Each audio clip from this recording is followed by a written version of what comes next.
when you observe yourself within, you see moving images, a world of images, generally known as fantasies.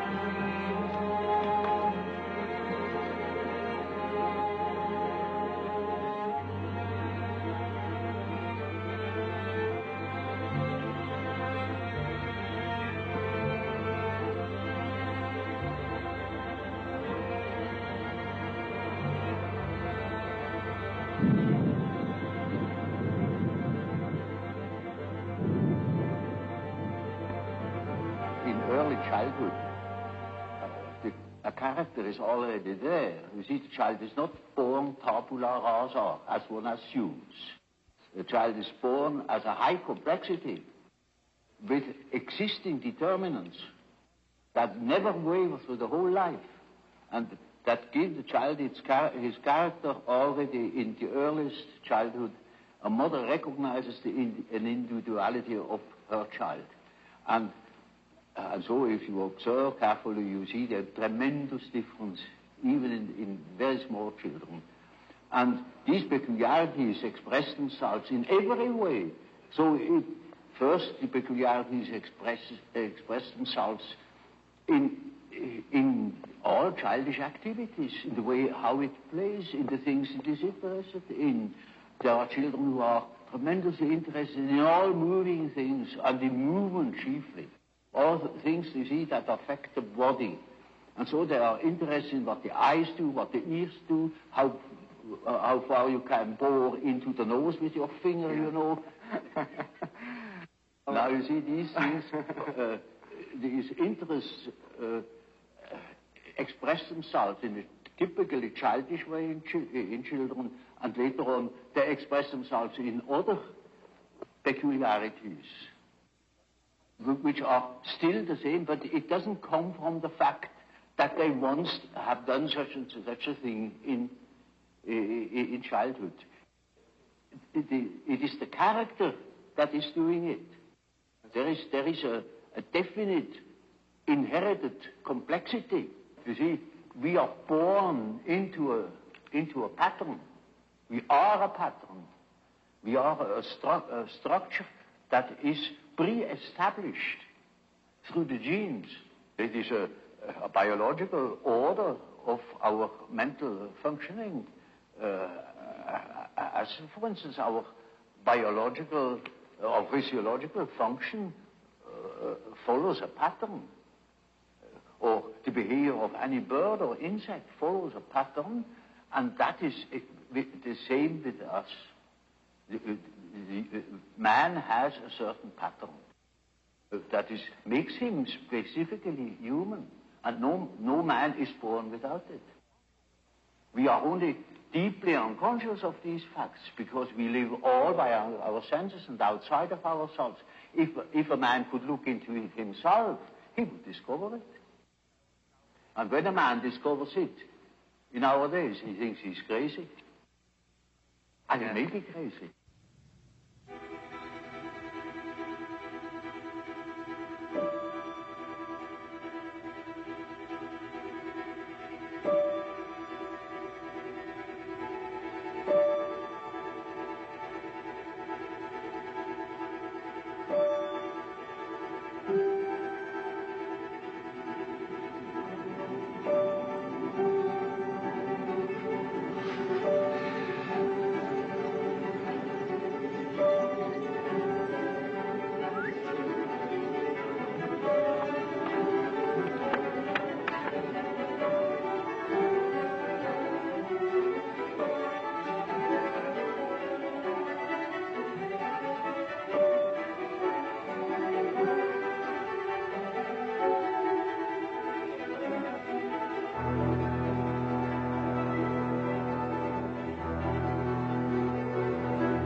great individual differences. There are individuals who have an amazing knowledge of themselves,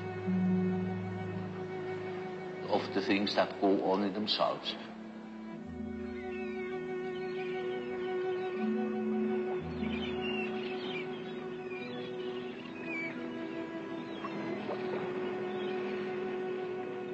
But even those people wouldn't be capable of knowing what is going on in their unconscious. For instance, they are not conscious of the fact that while they live a conscious life, all the time a myth is played in the unconscious. A myth that extends over centuries. Namely, archetypal ideas, a stream of archetypal ideas that goes on through one individual, through the centuries. You see, it is like a continuous stream. And that comes then to the daylight in the great movements. Say, in political movements or in spiritual movements. For instance, in the time before Reformation, people dreamt of the great change. And that's the reason why such great transformations could be predicted. If somebody has been clever enough to see what there is going on in people's mind, in the unconscious mind, would be able to predict it. For instance, I have predicted the Nazi rising in Germany through the observation of my German patients. They had dreams in which the whole thing was anticipated. And with considerable detail in the years before Hitler came, in the beginning of the, well, I could say the year 1919, I was sure that something was threatening in Germany, something very big and very catastrophic. And I only knew it through the observation of the unconscious. When you observe the world, you see people, you see houses, you see the sky, you see tangible objects. But when you observe yourself within, you see moving images, a world of images, generally known as fantasies. Yet these fantasies are facts. You see, it is a fact that a man has such and such a fantasy. And it is such a tangible fact, for instance, that when a man has a certain fantasy, another man may lose his life. Or a bridge is built. These houses were all fantasies. Everything you do here, all of the houses, everything was fantasy to begin with. And fantasy has a proper reality. That is not to be forgotten. Fantasy is not nothing. It is, of course, not a tangible object. But it is a fact, nevertheless. It is, say, a form of energy, despite the fact we can't measure it. It is a manifestation of something. And that is a reality. That is just a reality as, for instance, the peace treaty of Versailles, or something like that. It is no more. You can't show it. But it has been a fact. And so the psychical events are facts, are realities. And when you observe the stream of images within, you observe an aspect of the world within.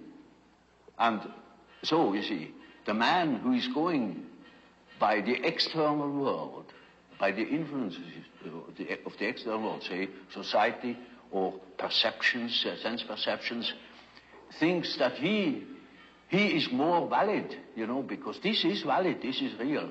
And the man who goes by the subjective factor is not valid because subjective factor is nothing. Yeah. No, that man is just as well based because he is bases himself upon the world from within. And so he is quite right, even if he says, oh, there's nothing but my fantasy, you know. And of course that is the introvert. And that the introvert is always afraid of the external world. He will tell you, when you ask him, he will be apologetic about it. You say, of course, yes, I know, only my fantasies. And he has always a resentment. And as the world in general, particularly America, is extroverted like hell, the introvert has no place. Because he doesn't know that he beholds the world from within. And that gives him dignity, and that gives him certainty, because it is, nowadays particularly, the world hangs on a thin thread, and that is the psyche of man. Assume that certain fellows in Moscow lose their nerve or their common sense for a bit, and the whole world is in fire and flames. You see? It is, nowadays we are not threatened by elementary catastrophes. There is no such thing as an H-bomb. That is all man's doing. We are the great danger. The psyche is the great danger. What if something goes wrong with the psyche? You see? And so you see, it is demonstrated to us in our days what the power of the psyche is of man, how important it is to know something about it, but we know nothing about it.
Man is born with a certain functioning.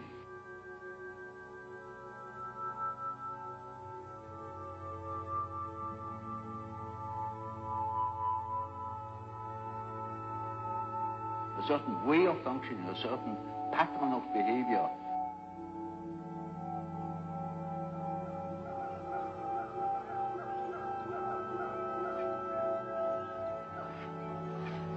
And that is expressed in the form of archetypal images or archetypal forms. For instance, the way in which a man should behave is given by an archetype. And therefore, you see, the primitives tell such stories. A great deal of education goes through storytelling. You see, if you are unconscious about certain things that ought to be conscious, then you are dissociated.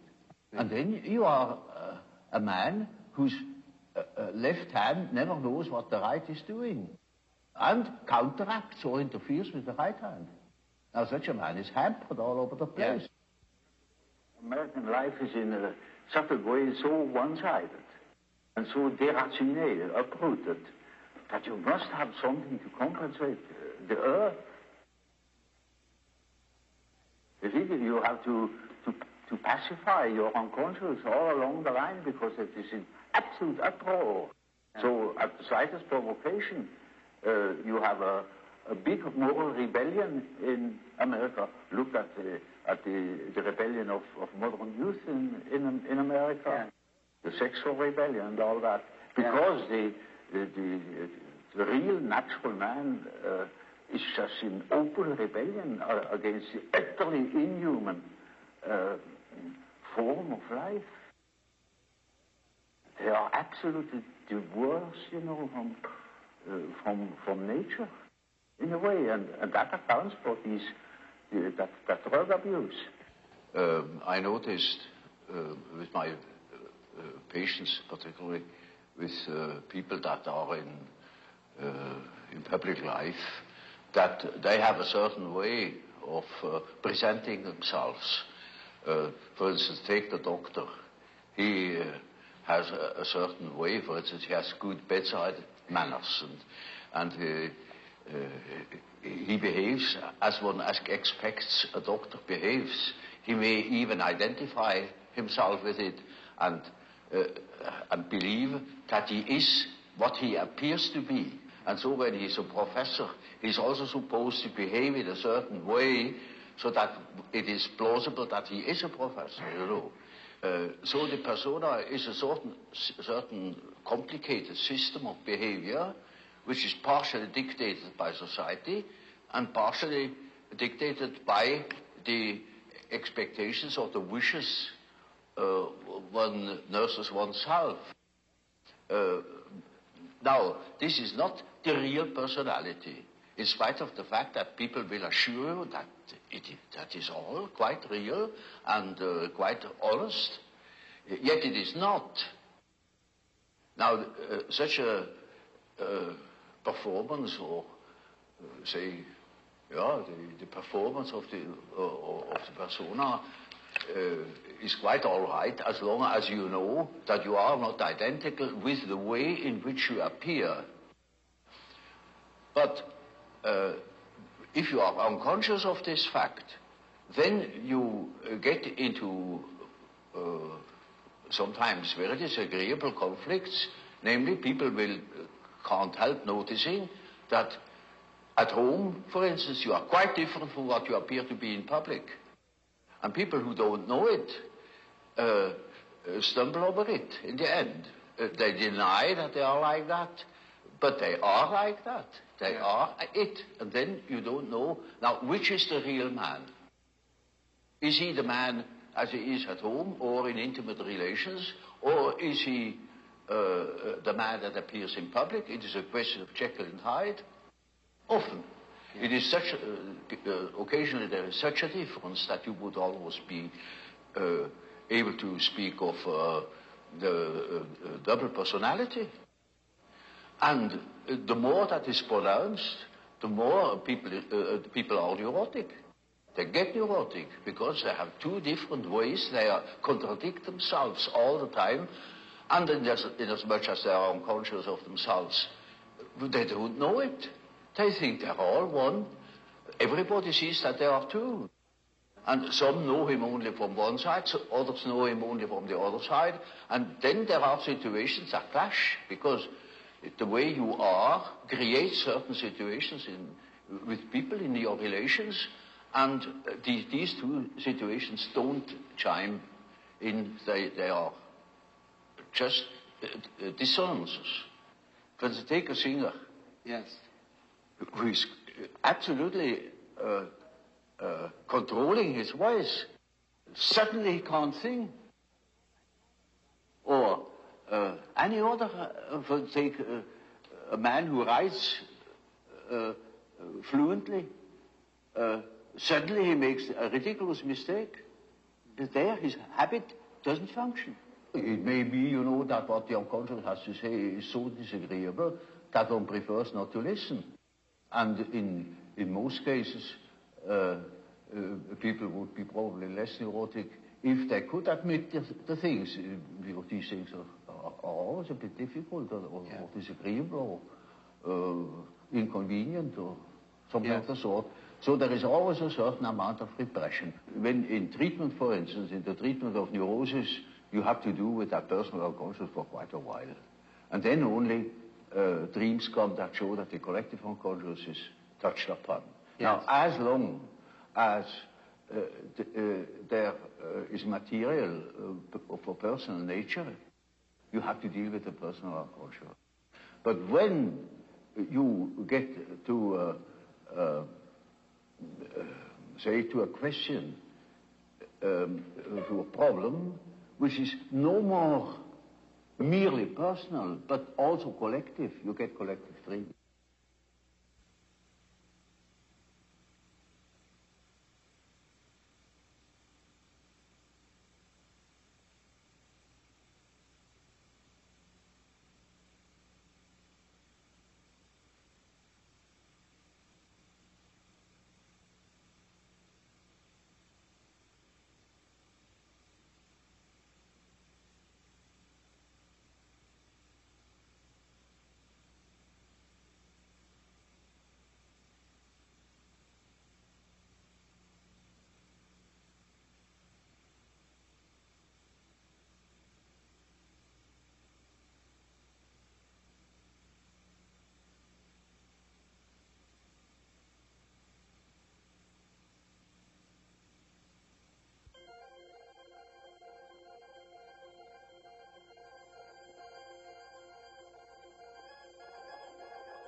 there is no system about it in therapy.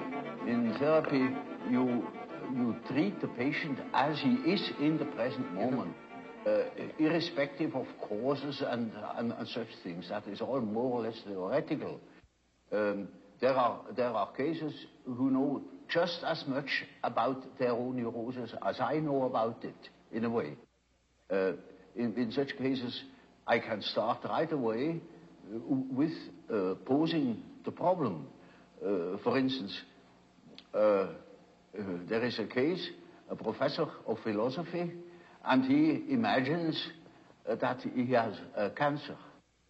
He shows me several dozen X-ray plates that prove that there is no cancer. He says, of course I have no cancer, but nevertheless I'm afraid I could have one. You see, I have consulted so many surgeons, and they all assure me there is none, and I know there is none, but I might have one, you see, and that's enough. Now, you see, such a case can stop from one moment to the other. He simply stops thinking such a foolish thing, you see. But that is exactly what he can't do. You know it is nonsense, and why should you think it? Or what for should you think it? Well, and what is that power that makes you think such a thing? It's like a possession, you know. Exactly. It's like a demon in him that makes him think like that, in spite of the fact that he doesn't want it. You see, then we have the problem. That is the problem for an intellectual man. And then I say, now, you see, you don't know, you have no answer. I have no answer. Now what are we going to do? I say, now we must see what you dream. Because the dream is a manifestation of the unconscious side. Right. Now, he never has heard of the unconscious side. So I must explain to him that he has an unconscious, and that the dream is a manifestation of it. And if we succeed in analyzing the dream, we might get an idea about that power that makes him think like that. You see? In such a case, one can begin right away with the analysis of dreams. And in all cases that are a bit serious, mind you, this is not a simple case, this is a very serious and difficult case, in spite of the simplicity of the phenomenology, of the symptomatology. In all cases, after the preliminaries, as it were, history of the family, the medical anamnesis, etc., we come to that question. What is it in your unconscious that makes you wrong, that hinders you to think normally? And then we are there where we can begin with the observation of the unconscious. And then, day by day, one goes on by the data the unconscious produces. You see, we discuss the dream, and that gives a new surface to the whole problem. And he will have another dream, and the next dream gives again an answer, because the unconscious is in a compensatory relation to consciousness. And after a while, we get the full picture. And if he has the full picture and has the necessary moral stamina, well, then he can be cured. But in the end, it is a moral question whether a man applies what he had learned or not.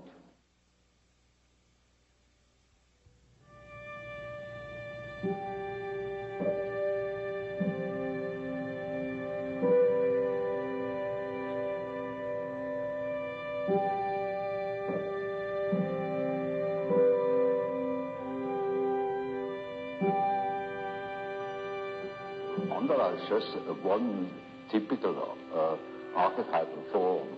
It is what they call in alchemy the quadratura circuli, the square in the circle, or the circle in the square. And it is an age-old symbol that goes right back in the prehistory of man, and is all over the earth. And it either expresses the deity or the self. these two terms are psychologically very much related, which doesn't mean that I believe that God is a self or that the self is God. I make that statement that there is a psychological relation, and that can be have plenty of evidence for it. And it is a very important archetype. It's the archetype of an inner order. It is always used in that sense, either to make the arrangement of the many, many aspects of the universe, a world scheme, or a scheme of our psyche. And it expresses the fact that there is a center and a periphery. And it tries to embrace the whole. It's a symbol of wholeness. So you see, in a moment where, say, during a treatment, when there is great disorder and chaos in a man's mind, then this symbol can appear as in the form of a mandala in a dream, or when he makes imaginary fantastical drawings or something of the sort. There it spontaneously appears as a compensatory archetype, bringing order, showing the possibility of order, centeredness. And it means a center which is not coincident with the ego, but with the wholeness. It is wholeness. It is our wholeness, which I call the self. The self is the term for wholeness. And I am not whole in my ego. My ego is a fragment of my personality. Total self, yes. So you see, that the center of a mandala is not the ego, it is the whole personality. The whole self. The center of the whole personality.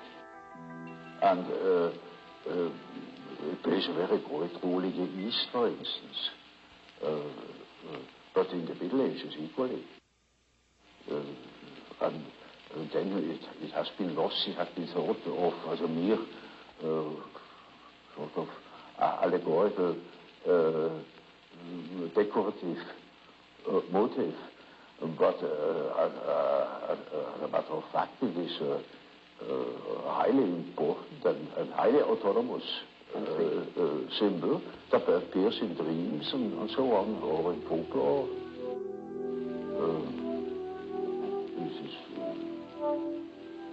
This is, one could easily say that the main archetype.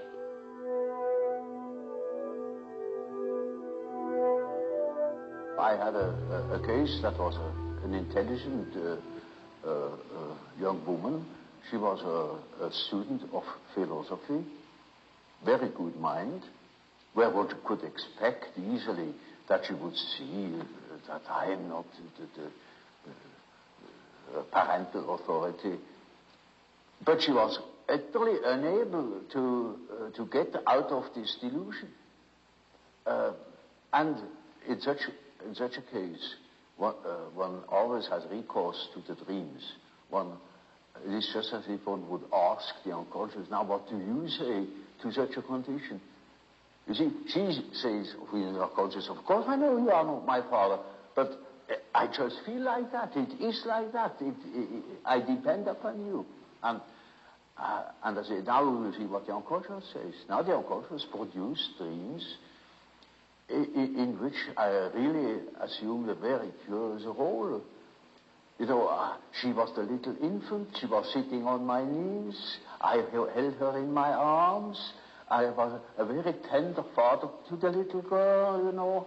And the last dream of that series was, I cannot tell you all the dreams, was that it was out in nature. I stood in a field of wheat, an enormous field of wheat that was ripe for harvest. And I was a giant. And I held her in my arm like a baby. And the wind was blowing over that field of wheat. Now, you know, when the wind is blowing over wheat field, these waves in the wheat field. And with these waves, I swayed like that. putting her as if it were to sleep, you know. And she felt as being in the arms of a God, of the Godhead. And I thought, now the harvest is ripe, and I must tell her. And I told her, you see, what you want and what you project into me, because you are not conscious of it, is you have the idea of a deity. You don't possess. Therefore, you see it in me. That clicked. Because, you know, she had a rather intense religious education. Of course, it all vanished later on. And something disappeared from her world. Her world became merely personal. And that religious conception of the world was non-existent, apparently. And so she certainly became aware of an entirely heathenish image that comes fresh from the archetype. She had not the idea of a Christian God or of an Old Testament Yahweh. It was a heathenish God, you see, a God of nature, of vegetation. He was the wheat himself. He is the spirit of the wheat, the spirit of the wind. And she was in the arms of that Newman. No. Now, that is the living experience of an archetype. Now, that made a tremendous impression upon that girl, and instantly it clicked. She saw what she really was missing, that missing value, that was in the form of a projection in myself and made myself indispensable to her. Yes. Now that is a luminous experience, you see. And that is the thing that people are looking for. An archetypal experience that gives them an incorruptible value. You see, they depend upon other conditions. They depend upon their desires, their ambitions, depend upon other people, because they have no value in themselves. They have nothing in themselves. They are only rational, and they are not in the possession of a treasure that would make them independent. But when that girl can hold that experience, then she doesn't depend anymore. She cannot depend anymore, because that value is in herself. And that is a sort of liberation. And that is, of course, makes her complete, you know. Inasmuch as she can realize such a luminous experience, she is able to continue her path, her way, her individuation. The acorn can become an oak and not a donkey. Nature will take her course. She will become that which she is from the beginning.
is a procedure that has many stages or levels. If you treat an ordinary case of neurosis, it may only go as far as healing the symptoms or giving the patient such an attitude that he can deal with his neurosis. Sometimes it takes you a week, sometimes a few days, sometimes it is just one consultation in which I clean up a case. It is, of course, always the question to know where or what.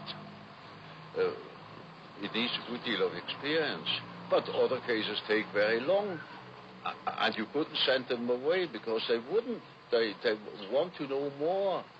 They make they make the whole process of development. They that goes from stage to stage, a widening out of the mental horizon. You cannot imagine how one-sided people are nowadays. And so it needs no end of work to get people rounded out or mentally more developed, more conscious. And they are so keen on it that for nothing in the world they would quit.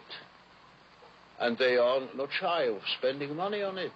As each plant, each tree grows from a seed and becomes in the end, say, an oak tree, so man becomes what he is meant to be. At least he ought to get there. But most get stuck.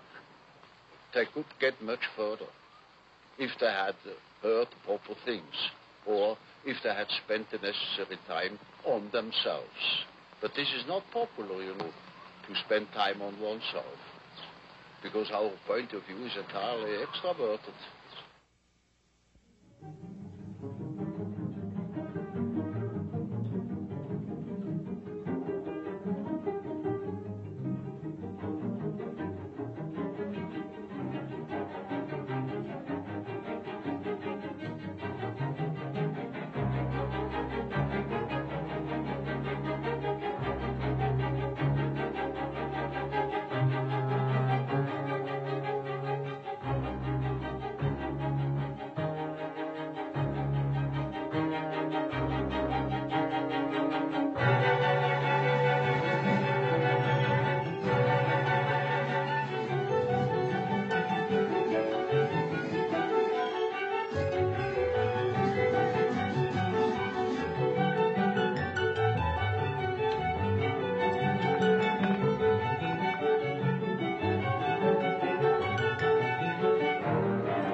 Mythology is a pronouncing of series of images that formulate the life of archetypes.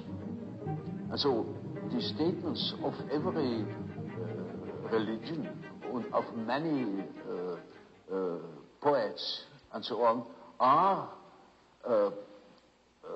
statements about the inner mythological process, which is a necessity because man is not complete if he is not conscious of that aspect of things. So, you see, a man is not complete when he lives in a world of statistical truth. He must live in a world of his biological truth. That is his biological truth. That is not merely statistics. Yet our natural science makes everything to an average, reduces everything to an average, and of course all the individual qualities are wiped out. That, of course, is most unbecoming. It is unhygienic. It deprives people of their specific values, where they are individuals. It deprives them of the most important experiences of their life, where they experience their own value, the creative background of their personality. And we think we are able to be born today and to live in no myth, without history. That is a disease. That's absolutely abnormal, because man is not born every day.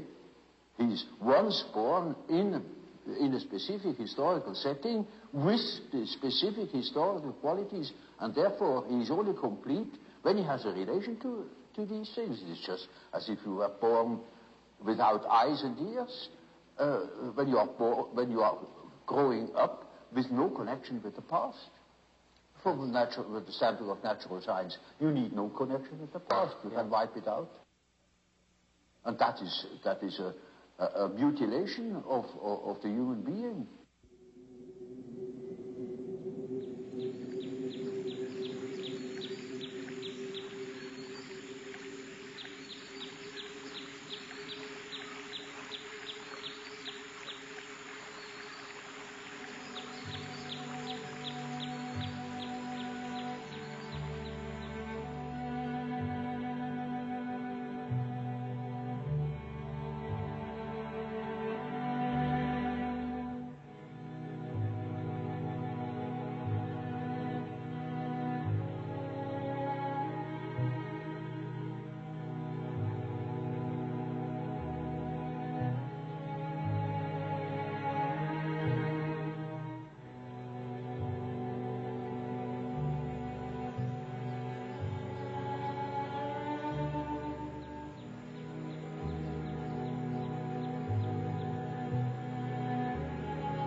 self is really a term that designates the whole personality. The whole personality of man is indescribable. His consciousness can be described. His unconscious cannot be described, because the unconscious, as I must repeat myself, is always unconscious. And it is really unconscious, but really does not know it. And so we don't know our unconscious personality. We have hints, we have certain ideas, but we don't know it really. Nobody can say where man ends. That is the beauty of it, you know. Yeah. It's very interesting. Yeah. The unconscious of man can reach God knows where. There we are going to make discoveries.